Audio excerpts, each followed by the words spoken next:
Le 17 septembre 1944 à 14 heures, quartier général de la 3e armée, Nancy, France. Le major Richard Thornton Price de l'armée britannique se tenait au garde-à-vous dans le bureau du général George Patton, son uniforme kaki parfaitement repassé, son ceinturon Sam Brown étincelant, son porte-bloc tenu à l'angle réglementaire précis. Il avait 34 ans, éduqué à Oxford, parlait couramment français et allemand, et avait été personnellement sélectionné par le maréchal Montgomery pour servir comme officier de liaison auprès de la 3e armée de Patton, avec pour ordre d'observer les procédures opérationnelles et de faire rapport sur les capacités logistiques. Dans les 48 heures, Patton aurait son Colt 45 à poignée d'ivoire pressé contre le front de Thornton Price, hurlant « Sortez cet espion britannique de mon quartier général avant que j'oublie que nous sommes alliés et que je vous fasse sauter la cervelle partout sur ma salle des cartes. » Et ce qui déclencha cette explosion révélerait une conspiration qui remontait jusqu'au quartier général de Montgomery et menaçait de fracturer toute la structure de commandement allié.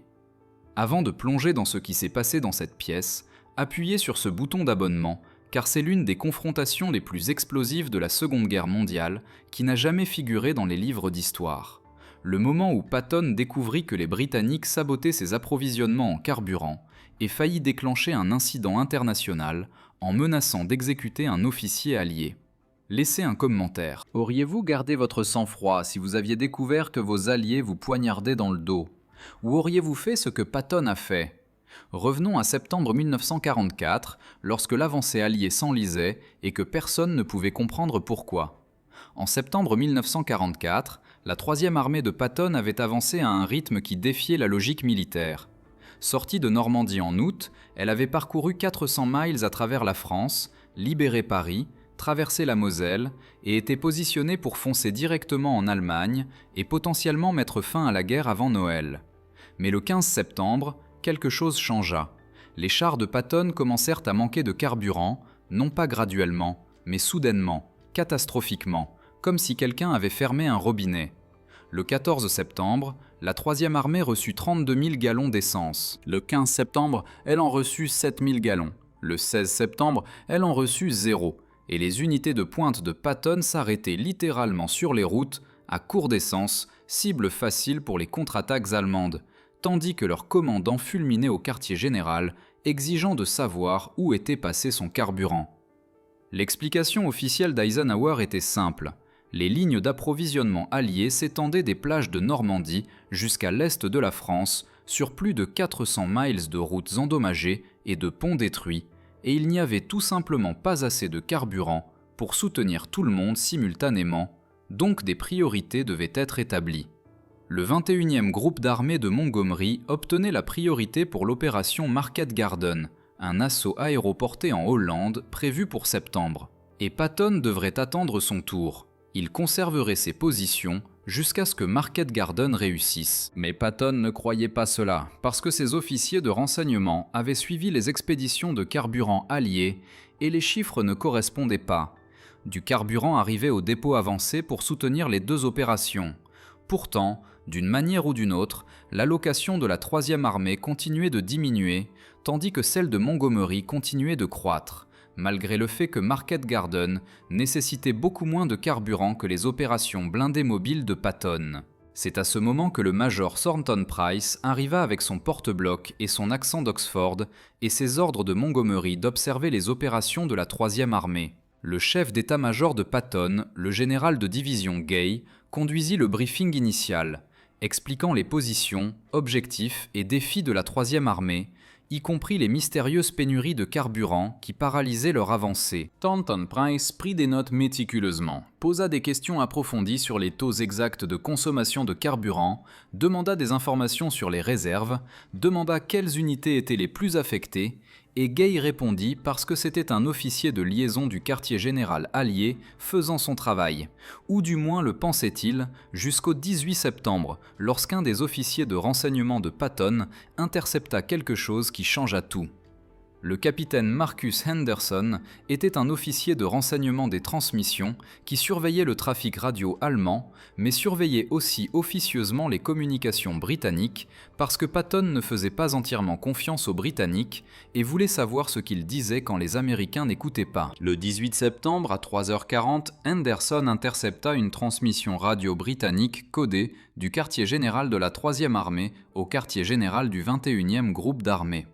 Et lorsqu'il la décoda en utilisant des fréquences et des codes qu'il n'était pas censé avoir, il trouva un rapport détaillé de Thornton Price décrivant l'état exact du carburant de la 3e armée, leur niveau de réserve, leur taux de consommation quotidien et une recommandation selon laquelle les stocks de carburant actuels de Patton sont suffisants pour des opérations défensives, mais inadéquats pour des opérations offensives.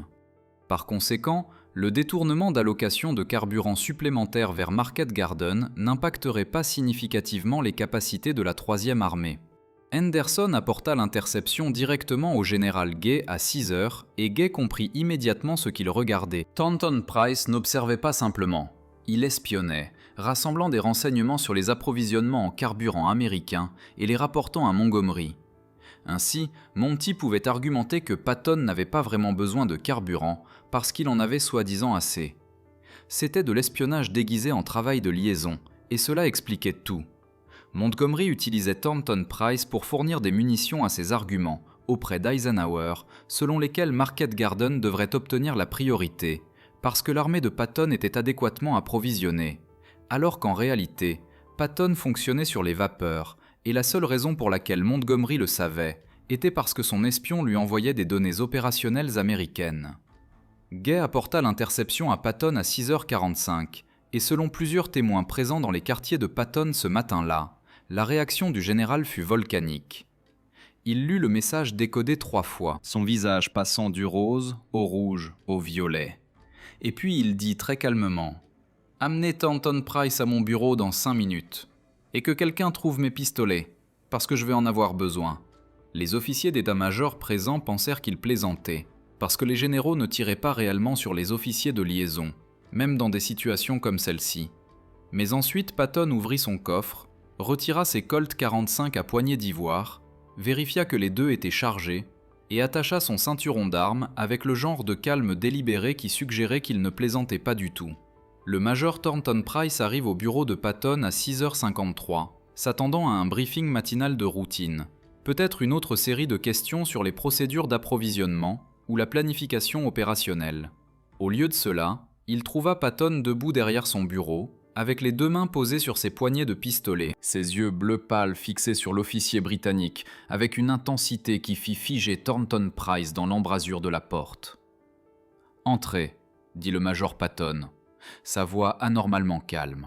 « Et fermez la porte derrière vous, parce que ce que je suis sur le point de dire doit rester dans cette pièce, à moins que vous ne vouliez que toute la structure de commandement alliée sache que l'armée britannique emploie des espions contre ses propres alliés. » Thornton Price ferma la porte, son visage devenant pâle, alors qu'il réalisait que quelque chose avait tourné catastrophiquement mal. Et Patton fit glisser l'interception décodée sur son bureau. « Lisez-la », commanda Patton. « Lisez vos propres mots, rapportant des renseignements opérationnels américains à Montgomery. Lisez votre recommandation que le carburant soit détourné de mon armée sur la base d'évaluations fausses de nos capacités et ensuite expliquez-moi pourquoi je ne devrais pas vous traiter exactement comme je traiterais n'importe quel autre espion ennemi pris en train de voler des secrets militaires. » Thornton Price lut l'interception, ses mains visiblement tremblantes et commença à dire « Général Patton, je suivais simplement les ordres de fournir des rapports de liaison. » Mais Patton le coupa en dégainant un de ses pistolets et en le posant sur le bureau avec le canon pointé directement sur l'officier britannique. « Suivre les ordres, » répéta Patton, sa voix dégoulinant de mépris. « C'est ce que dit chaque espion quand il est pris. C'est ce que prétend chaque traître quand il est exposé. Mais voici ce que vos ordres ont accompli. Mes chars sont assis vides sur les routes. Parce que Montgomery a convaincu Eisenhower que je n'ai pas besoin de carburant. Et Montgomery a convaincu Eisenhower de cela, parce que vous lui avez fourni des renseignements sur ma situation d'approvisionnement qu'il utilise pour argumenter en faveur de la priorité. » Patton se leva lentement, prit le pistolet et contourna son bureau jusqu'à ce qu'il se tienne directement devant Thornton Price. assez près pour que lorsqu'il leva l'arme et la pressa contre le front de l'officier britannique, il n'y ait aucune possibilité de manquer. « Donnez-moi une raison, » dit Patton, sa voix toujours étrangement calme. « Une raison pour laquelle je ne devrais pas vous faire sauter la cervelle britannique partout sur ma salle des cartes et dire à Eisenhower que vous avez sorti une arme sur moi. Parce que qui va-t-il croire? Son commandant de terrain le plus performant ou un espion mort ?»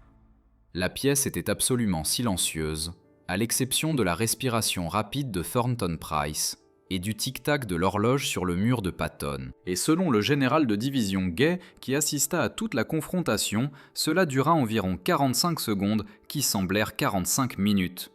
Puis Patton abaissa le pistolet, le rengaina et dit « Sortez de mon quartier général, sortez de France, retournez auprès de Montgomery et dites-lui que si jamais j'attrape un autre officier de liaison britannique espionnant les opérations américaines, je ne me contenterai pas de menacer de tirer, je le ferai réellement et je gérerai les conséquences diplomatiques après. » Thornton Price ne salua pas, ne parla pas, ne fit rien d'autre que se retourner et partir à quelque chose entre une marche rapide et une course.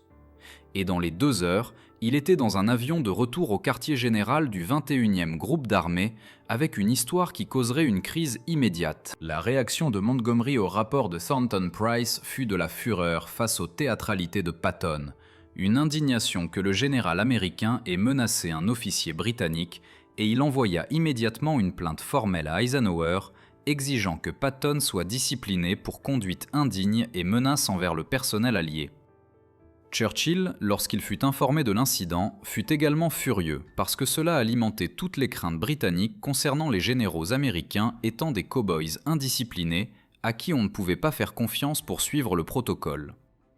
Mais la réaction d'Eisenhower surprit tout le monde, parce qu'après avoir entendu les 2 côtés et examiné la transmission interceptée, la réponse d'Ike à Montgomery fut dévastatrice. « Si vous voulez que je discipline Patton pour avoir menacé votre officier de liaison, alors je devrais vous discipliner pour avoir utilisé des officiers de liaison comme actifs de renseignement pour saper les décisions opérationnelles alliées. Et je ne pense pas que l'un de nous veuille que cette enquête ait lieu.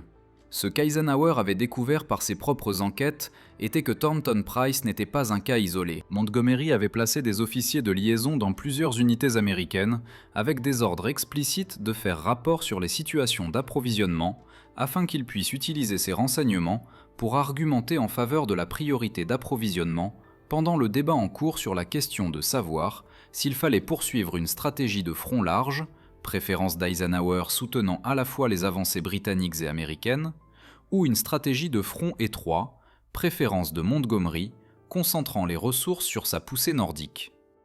Ces officiers de liaison menaient essentiellement de l'espionnage économique contre des partenaires alliés, rassemblant des données sur les capacités américaines et les utilisant pour argumenter que les Américains n'avaient pas besoin de ressources que Montgomery voulait.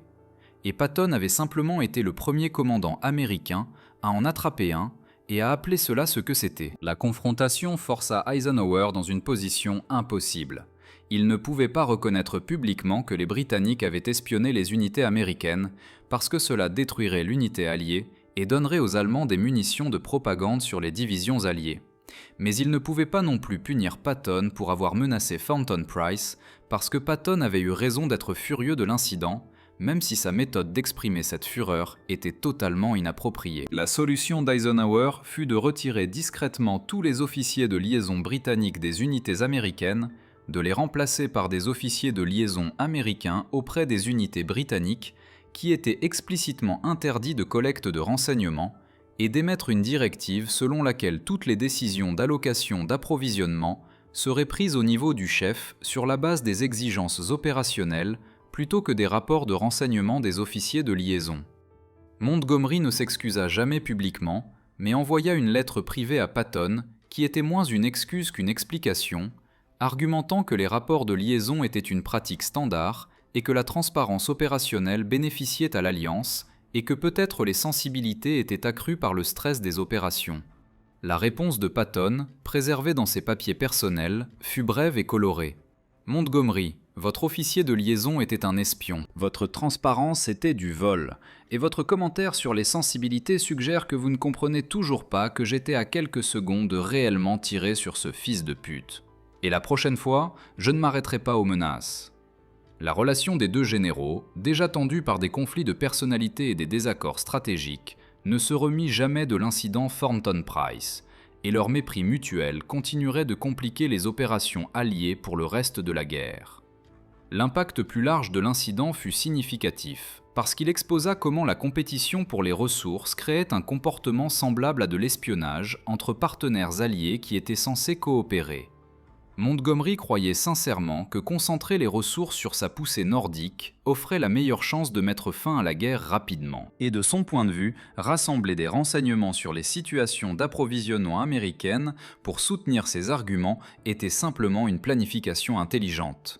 Mais du point de vue de Patton et du point de vue des commandants américains en général, Montgomery utilisait l'espionnage pour voler des ressources aux Américains qui avançaient plus rapidement et avec plus de succès que les Britanniques.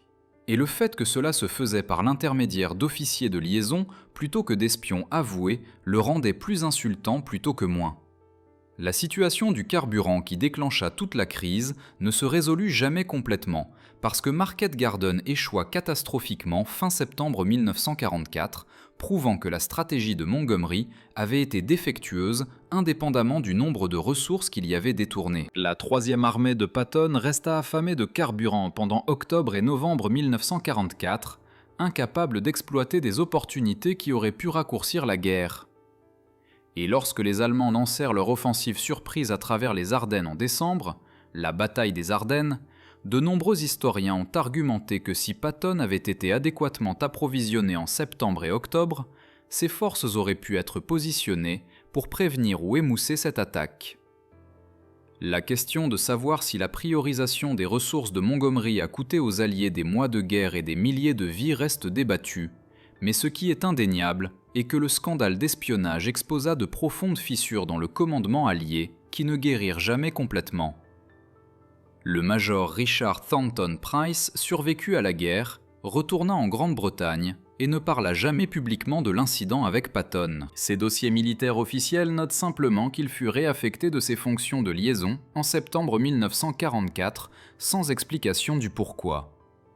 Patton ne fit jamais face à une discipline pour l'avoir menacé, parce qu'Eisenhower enterra discrètement tout l'incident, décidant que préserver l'unité alliée nécessitait de prétendre que cela ne s'était jamais produit, même s'il mettait en œuvre des changements pour empêcher la récurrence. La transmission interceptée qui déclencha tout fut classifiée, et le resta jusqu'aux années 1990, lorsqu'elle fut finalement déclassifiée et confirma l'histoire que l'état-major de Patton racontait en privé depuis des décennies.